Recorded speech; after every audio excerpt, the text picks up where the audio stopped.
Tu ātri nogriez cilvēkus nost, tu neiesaisties muļķībās. Beidzot vairs nē, pagātnē tā darīja gan, bet mācījies no savām kļūdām.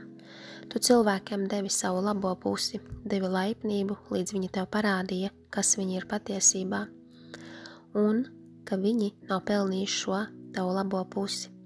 Tu nevēlies izrunāt to ar citiem, tu neizskaidro viņiem, ko viņi tev nepareizi izdarīja, jo ir pieauguši cilvēki, un viņiem būtu jāzina, kā izturēties ar cieņu pret otru pieaugušo. Lieta ir tevī. Daudz cilvēki domā, ka viņi var staigāt pār tevi, jo tu esi laipna, jo tev patīk joki un izskaties nevainīga, nekaitīga, bet tu neesi nekaitīga. Patiesībā tu baidies no savas tumšās puses, kas patiešām var izpostīt lietas. Cilvēki domā, ka tu sevi necieni, un viņi domā, ka tiks cauri ar jebko un ka vienmēr būsi blakus, bet viņi atklāja, ka tika nogriezti nost. Kad viņi tevi kādu laiku neredz, nedzird, tad saprot, ka ir nogriezti nost.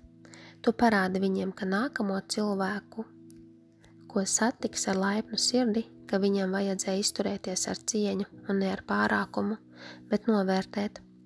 Tu vairs neesi pacietīga ar cilvēkiem, tu neļauj vairs cilvēkiem izturēties, it kā tu neko nenozīmē, kas nav pelnījuši cieņu. Viņi domā tāpēc, ka tev laipna sirds, ka tu pieņem to, ko viņi dod, bet tagad tev ir cieņa pret sevi, tu sevi mīli.